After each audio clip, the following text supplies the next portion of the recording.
जय श्री राम।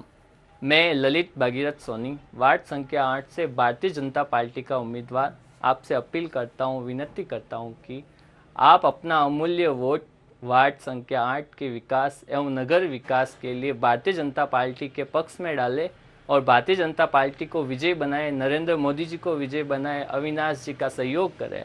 जय श्री राम। नमस्कार, विकास राज भाटी नाम है मेरा। मारवाड़ एक्सप्रेस देखना शुरू कर चुके हैं आप। लोकतंत्र के अंदर मतदान जो है वो सबसे ऐसा अधिकार है मतदाताओं का जिससे 5 साल की या आने वाली सरकार की पूरी श्रृंखला उनके एक अंगुली के अंदर होती है। तो चुनावी समर का ये चौथा इंटरव्यू है पार्षद की श्रृंखला का। हमने अलग अलग जगह के इंटरव्यू लिए, पूर्व जो पार्षद थे उनके भी लिए। इस बार हम एक महिला कैंडिडेट के यहाँ आए हैं क्योंकि भारत सरकार और राज्य सरकारें ये दावा करती है कि नारी सशक्तिकरण के नाम पे 33% का आरक्षण महिलाओं को रिजर्व होता है, मगर राजनीति में बहुत बार ऐसा होता है कि उनके पद को वंचित कर दिया जाता है। मगर वार्ड नंबर 7 के अंदर आज हम खड़े हुए हैं। जोशी मोहल्ला, कुमारों का बास और पीछे वापस कृष्णा कॉलोनी की तरफ ये रास्ता जाता है और अलग अलग परिसीमन के बाद में ये वार्ड बढ़ चुका है। आधा जोशी मोहल्ला इस तरफ 8 में चला गया, आधा 7 में चला गया। वहाँ की महिला प्रत्याशी हमारे साथ में है चांदा जी। चांदा जी विनम्र स्वभाव की है, बातचीत कम करती है, थोड़ा शाही उनका व्यवहार है जितनी हमने बातचीत की, मगर कुशल नेतृत्व की एक धनी है। जब हमने इनसे बातचीत की तो उनका जो प्लान था उन्होंने हमको समझाया। हम इनसे बातचीत करेंगे। इनके साथ में इनके पति श्री प्रेम जी जोशी जी है, जो भी वर्तमान के जोशी समाज के अध्यक्ष है और भूतपूर्व पीटीआई साहब है। शिक्षा क्षेत्र में अद्भुत इन्होंने कार्य किए हैं। एक सुलझा हुआ परिवार राजनीति में आया है इस बार। दोनों पति पत्नी उस अवस्था में है जब रिटायरमेंट के बाद में लोग 4 धाम की यात्रा में जाते हैं, मगर इन्होंने एक संकल्प लिया है कि हम हमारे वार्ड के लिए आने वाली पूरी उम्र हम उनको देने वाले हैं और यहाँ के कार्य करने वाले हैं। जो काम बड़े बेसिक से है, सड़कें हैं, सीवरेज है, पानी है, जो बड़े बड़े जनप्रतिनिधि दावे करते हैं मगर नहीं करवा पाते, ये एक शिक्षित भूतपूर्व टीचर और उनके साथ में इनकी पत्नी, क्योंकि रिजर्वेशन के कारण इनकी सीट महिला में चली गई, इसके कारण समीकरण कुछ इस प्रकार से सदे। हमारे साथ चांदा देवी जी है। चांदा देवी जी, आपका बहुत बहुत स्वागत मारवाड़ एक्सप्रेस पर। धन्यवाद। चांदा जी, मैंने शुरुआत से बताया सहज और निर्मल स्वभाव के हैं, बातचीत इंटरेक्शन मीडिया से कम होता है या बाहरी स्वभाव से कम होता है। चांदा जी, हम आपसे ज़्यादा आपको परेशान नहीं करेंगे। मारवाड़ एक्सप्रेस बड़ा तीखा और तल्ख सवाल पूछता है क्योंकि महिलाओं को ये पहला इंटरव्यू है। 33% आरक्षण दिया गया भारत सरकार में कि अगर 100 सीटें जाती है 33 महिलाओं को मिलेगी। तो ये पहला इंटरव्यू है महिला नेतृत्व में। पिछली साल एक महिला कैंडिडेट नगर पालिका की अध्यक्षा रही थी श्रीमती मंजू जी, और अब आप महिला में आए हैं। किस प्रकार अपने वार्ड को देखते हैं और क्या विकास कार्य करवाने का आपका प्लान है अपने वार्ड के अंदर? मैं पहले तो सड़कें बनवाऊँ, नालियाँ साफ करवाऊँ, मीठा पानी कराऊँ, विधवा है नहीं पेंशन कराऊँ। बहुत अच्छी बात की। विधवा पेंशन योजना और विकलांगों की जो पेंशन योजना होती है, लोग बड़े बड़े ढकोसले ये गढ़ देते हैं कि हम सड़कें बना देंगे, ये कर देंगे, जो उनसे होता नहीं है। मगर एक नारी सशक्तिकरण के उदाहरण के तौर पर है कि इतने सारे इंटरव्यू लिए मगर विधवाओं के बारे में किसी ने जिक्र नहीं किया। चांदा जी ने स्पेशली महिला सशक्तिकरण के चलते ये बात कही कि महिलाओं में जो विधवा वर्ग की महिलाएं हैं उनकी जो पेंशन योजना बनती है या विकलांगों की वो बनती है, वो भी करेंगे। हम साथ में प्रेम जी से भी बात करेंगे। प्रेम जी का भी रोल इस चुनाव के अंदर महत्वपूर्ण होने वाला है क्योंकि ये दोनों पति पत्नी उम्र के उस पड़ाव में है जहां एक दूसरे का सहारा बनेंगे। जहां चांदा जी कमजोर रहेंगे वहां प्रेम जी सहारा देंगे, जहां प्रेम जी कमजोर होंगे वहां चांदा जी सहारा देंगे। प्रेम जी, आपका बहुत बहुत स्वागत मारवाड़। जय हिंद, भारत माता की जय। मैं श्यामलाल भाटी, पुत्र श्री भंवरलाल जी भाटी, पूर्व चेयरमैन नगर पालिका जेतरम, वार्ड नंबर 14 से इंडियन नेशनल कांग्रेस का प्रत्याशी हूँ। मुझे आप वोट देकर विजय बनाएं। मैं आपकी आशाओं पर खरा उतरूंगा। आप मुझ पर विश्वास रखें। आप मेरे लिए वोट और सपोर्ट की अपील करें। मुझे देखें, एक बार मेरे चेहरे को देखें। मैं गांव के हित में अच्छे अच्छे फैसले ले लूँगा। जय हिंद, जय भारत, जय श्री राम। एक्सप्रेस पर सबका धन्यवाद। मैं प्रेमचंद जोशी, शारीरिक शिक्षक से रिटायरमेंट हुआ हूँ। मैंने राजनीति में आने का नहीं था, लेकिन कुछ कार्य ऐसे देखने को पाए गए जिससे मेरे को राजनीति में आना पड़ा। और मैंने ये सोचा है कि मैं कुछ समाज की, चाहे हिंदू हो या मुसलमान, मैं किसी में भेदभाव नहीं रखता हूँ। मेरे लिए सभी समान है। मैं सबका उद्यान करने के लिए, सभी का कार्य करने के लिए मैंने एक प्रण लिया है और सेवा भाव मेरा सबसे पहला धर्म रहेगा। जो भी मेरे पास आएंगे, चाहे हिंदू आवे या मुसलमान आवे, मैं किसी में भी भेदभाव की बात नहीं करता हूँ। मैं तो उसका काम करना मेरी पहली प्राथमिकता रहेगी। मेरी मिसेज भी अगर इसका चुनाव में जीती है तो मैं सबसे पहला इसे जो अपने दयनीय स्थिति है, जैसे बिजली की व्यवस्था नहीं है, रोड लाइटें नहीं हैं, सीवरेज बहुत ख़राब हो चुका है, बार बार सब जगह पानी ओवरफ्लो होकर बाहर निकल रहा है, पानी की निकासी नहीं है, नालियों की व्यवस्था नहीं है, और जो ये आगे वाला रोड पे नाला है जिसमें ये सब कार्य तो आप जीतने के बाद करवाएंगे, मगर एक मंशा सवाल है। लोगों ने पूछा कि जोशी समाज का जब भी इंटरव्यू लिया जाए तो ये सवाल जरूर पूछ लीजिएगा कि जोशी समाज एक बड़े मात्रा के अंदर वार्ड नंबर 8 में और 7 में व्याप्त है, मगर हमेशा राजनीति का कारण रहा है। बड़े बड़े लोग बड़ी बड़ी पार्टियों से ऐसी रणनीति करते हैं कि जोशी समाज की एकजुटता कभी नजर नहीं आती। तो आपको लगता है इस प्रकार इस बार, क्योंकि आप जोशी समाज के अध्यक्ष भी है और जोशी समाज को टिकट दिया है भारतीय जनता पार्टी ने, तो समाज का रुख कैसा है? क्या वोट मिलेंगे इस बार सारे?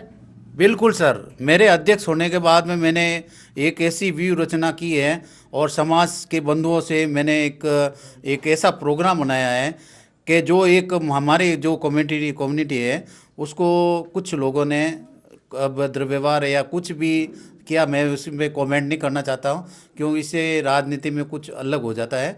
तो मैं ये कहता हूँ कि मैं हमारे समाज अब की बार कोई भी किसी भी प्रलोभन में नहीं आएगा, न कोई इधर उधर होगा। एक ही जगह जब समाज ने निर्णय किया है कि एक साथ में बीजेपी को ही वोट देना है तो बीजेपी को ही वोट देंगे। भारतीय जनता पार्टी जो चंदा देवी खड़ी है उम्मीदवार, उसी को ही जिताएंगे। चंदा देवी जी के इस बार मुद्दे क्या रहेंगे? किन मुद्दों पर आप चुनाव लड़ने वाले हैं? मैं सबसे पहले चुनाव लड़ने के लिए इसलिए रहा हूँ कि एक तो जो उबड़ खाबड़ सीवरेज लाइन की है, कहीं बाहर निकल गई है, कहीं सड़कें नीचे है, कहीं ऊपर कर दिया है सीवरेज लाइन के ढक्कन, तो उनको सबसे पहले प्राथमिकता रहेगी कि ढक्कन बिल्कुल सही कराना है, उसका मतलब सड़कें सही करानी है, और रोड लाइटों की जो हालत ख़राब है उसके सबसे पहले प्राथमिकता रहेगी। अगर जीतने के में तो मैं सबसे पहले मुद्दा यही रखूँगा कि रोड लाइटें, सीवरेज लाइन, सड़कें, नालियों की व्यवस्था, पानी की निकासी, ये सबसे पहली मेरी प्राथमिकता रहेगी। भारतीय जनता पार्टी का इस बार बोर्ड बनने की आपको कोई संभावनाएं नजर आती है? बिल्कुल, मुझे 100% लग रहा है कि हमारा बीजेपी का ही बोर्ड बनेगा और मैं कामना करता हूं कि बीजेपी का बोर्ड बने। चलिए, आखिर में चांदा देवी जी हम आपसे जानना चाहेंगे, आपके जितने भी मारवाड़ एक्सप्रेस के हमारे सुनने वाले आपके वार्ड में से बहुत सारे लोग हैं, उन लोगों से क्या अपील करना चाहेंगे? क्योंकि मारवाड़ एक्सप्रेस का एक सॉफ्ट कॉर्नर रहता है नारी सशक्तिकरण के प्रति। अगर हम बाकी किसी का इंटरव्यू लेते हैं तो बहुत अलग अलग से सवाल पूछते हैं, मगर आप हमारी माता जी की उम्र की है और चुनावों में इस बार, तो क्या स्पेशल अपील रहेगी आपके वार्ड वासियों को जितवाने के लिए आपकी? आज 7 नंबर वार्ड ने जीता हो 2 जना ने, तो थाने वोट आई तो मैं थाने सुविधा है करूँ। सड़क रीन, नालिया रीन, मीठा पानी रीन व्यवस्था कराऊँ, विधवा पेंशन कराऊँ और राशन कार्ड बनवाऊँ। मैं जुगराज जोशी वार्ड नंबर 8 के निर्दलीय प्रत्याशी हूं और मेरा चुनाव चिन्ह अलमारी है।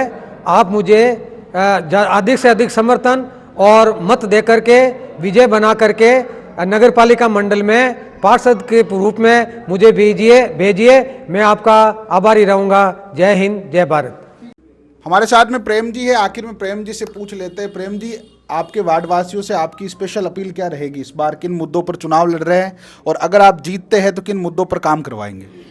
मेरा इस चुनाव में लड़ने का मेन उद्देश्य था कि जो पिछली कमेटी बनी थी उसमें काफ़ी जनता को दुख हुआ और काफ़ी काम नहीं हुए थे, उसको मेरे को पूर्ण कराने का ही संकल्प मैंने लिया है। इसी उद्देश्य से मैं चुनाव में मेरे मिसेज को खड़ा किया है। तो आप सभी भाई लोगों से विनती है कि आप भेदभाव मिटा के हिंदू मुसलमान सभी एक होके वार्ड का उन्नति कराने हेतु हमारे भाजपा की उम्मीदवार है चंदा देवी को विजय बनावे। हम आपके सीवरेज लाइन, का कार्य, सड़कों का कार्य, नाले का कार्य, ये पहली प्राथमिकता हमारी रहेगी। और आप जब भी मेरे को रात या कभी भी आप कहोगे, हम आपके कार्य के लिए तत्पर रहेंगे। और जो भी काम आप कहोगे, हम आपके कार्य के लिए संपूर्ण रूप से तैयार रहेंगे। कोई भी भेदभाव नहीं करें, और किसी भी समय आप मेरे को पुकारोगे या फ़ोन पे करोगे, याद करोगे, तो हम तैयार रहेंगे।